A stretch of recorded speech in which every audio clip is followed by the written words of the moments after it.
Hello guys! Ngayon, magsisimula tayo sa pagluluto ng tahong. Ayan, yan po ang mga ricados na kailangan natin sa pagluluto. 1 kilong tahong or mussel, tinatawag dito sa Germany. At ang luya or ginger, sa German is Ingwer. At ang maliliit na paghiwa ng garlic, ahos, or Knoblauch sa German. At ang sibuyas, yan po, onions. Sa German is Zwiebel. At ito naman ang paminta. Ayan. Lagyan mo ng kaunting pamintang powder po. Ayan. At ito naman ay tinatawag dito na ito po ay sibuyas dahon. Schnittlauch dito sa German. Ayan, ito naman po ay isang kalabasa. Ayan. Dito po is Kürbis. Kürbis po yan sa German. Ayan, salt. Tafelsalz ang ibig sabihin sa German. Sukang puti o binigar. Yan po ay Essig in German.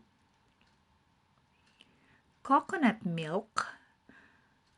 Ang ginagamit ko pong coconut milk ay 1 litrong coconut milk po. Ayan, Kokosnuss sa German. Ito po, magsimula na tayo sa pagluluto. Lagyan po ng konting mantika ang ating kawali. Kawali ba yan? Kasirola pala.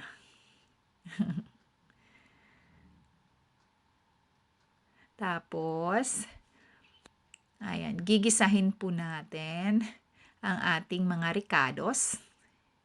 Uunahin natin ang luya. Yan, ginger.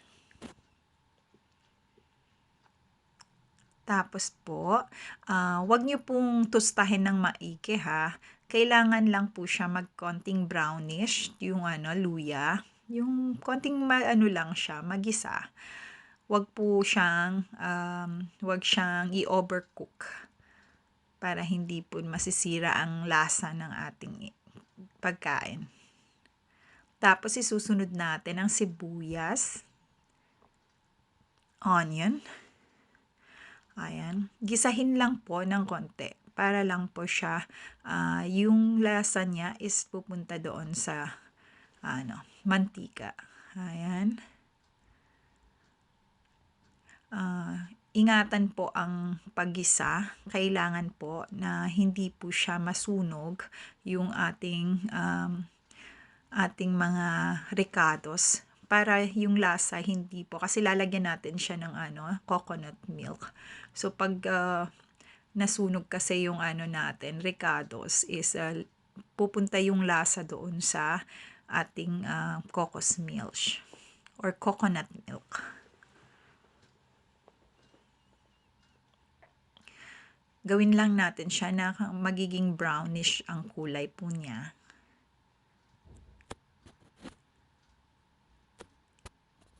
Ayan. Tapos niyan, isusunod po natin ang paglagay ng bawang.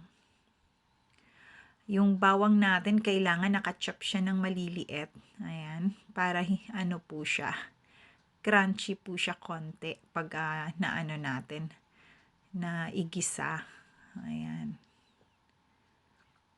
Yan, wag po natin siya masyadong iluto kasi pag ang is papait po yung ating bawang pag masyado po siyang natusta.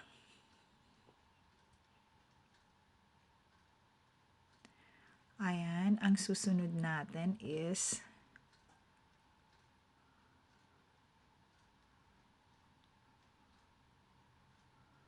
ayan, kailangan haluin siya para hindi po masusunog, no? Huwag niyo pong pabayaang magkaroon ng ng yung sobrang brown. Kaya pagkatapos niyan, nilalagay na po natin yung tahong. Ayan, igigisa din po natin yung tahong.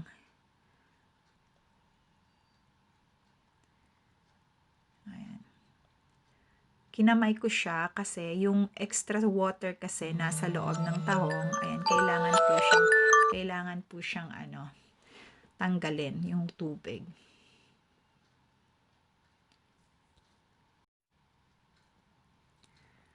Ayan. Gigisahin po siya, gigisahin. Para papasok yung lasa doon sa sa loob ng shells.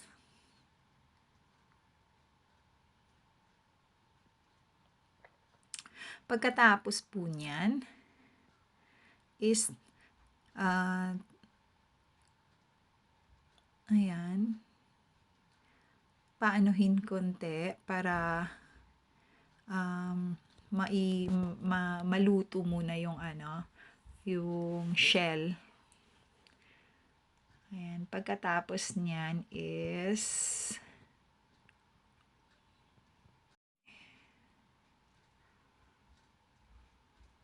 ayan, dahan-dahan lang po ng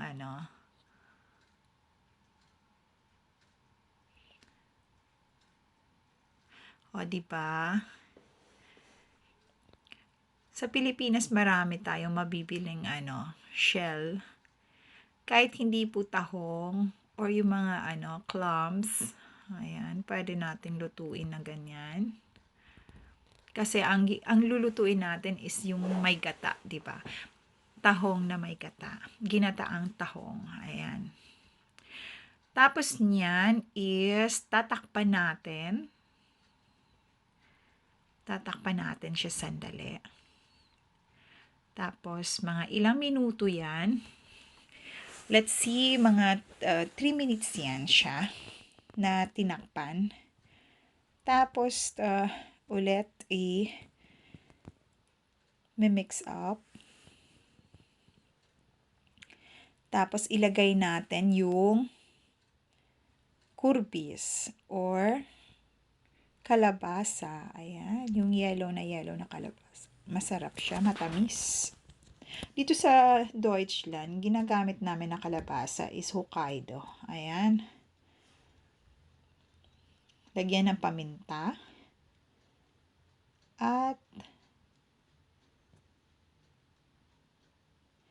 coconut milk. Ayan, cocos milk. Hindi ko siya inubos agad-agad. Ayan. Kalahati muna. Tapos mamaya yung kalahati ulit.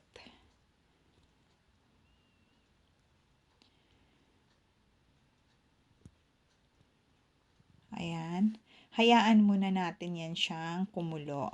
Ayan, lagyan natin siya ng tubig. Ayan, tubig lang po yan, tap water. 3 baso. Ayan, 3 cups of water. Tapos, sasara natin, hayaan natin siyang kumulo ng 5 minutes. Hindi natin siya sobrahan ng pakulo kasi yung ating kasi yung shell luto na yun eh. Yung shell kasi naluto na natin yung pag-isa pa lang. So, ang ating hihintayin na lang is yung ating kalabasa. So, ang kalabasa naman, mabilis lang po siya maluto. So, after niyang maluto ang kalabasa, ayan, dadagdagan mo ng asin. Ayan, at saka yung suka.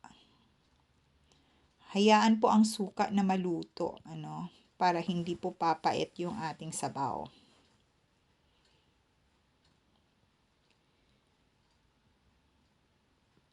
Tapos yung yung sobra natin kanina na milk, idadagdag natin.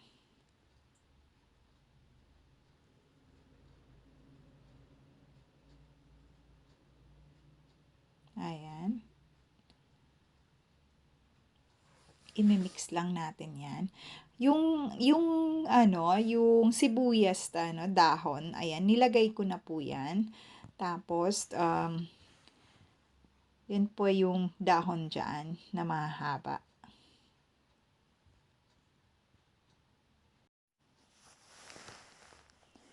Tapos, imimix lang siya.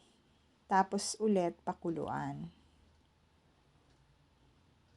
Ayan lang po. Ganun lang po kasimple ang pagluto ng ginataang tahong. Tapos, titikman nyo po kung para sa inyo is okay na po ang lasa.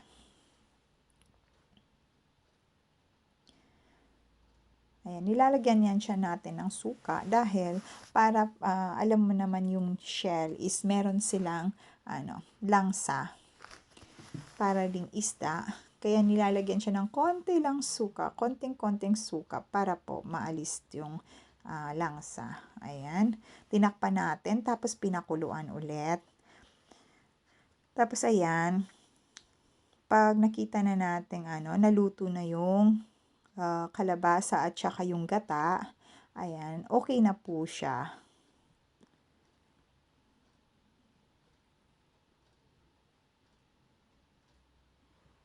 Ayan na po. Diba? Ayan.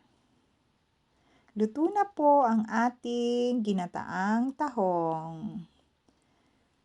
Ayan, madali lang po magluto ng ginataang tahong. Ayan po ang ating ginataang tahong. Salamat po sa panunood. Huwag niyo pong kalimutang i-like and share and also subscribe my channel, ZLyn's Blog. Thank you so much, everyone. Thank you, thank you. God bless. ZLyn's Blog. Subscribe. Bye.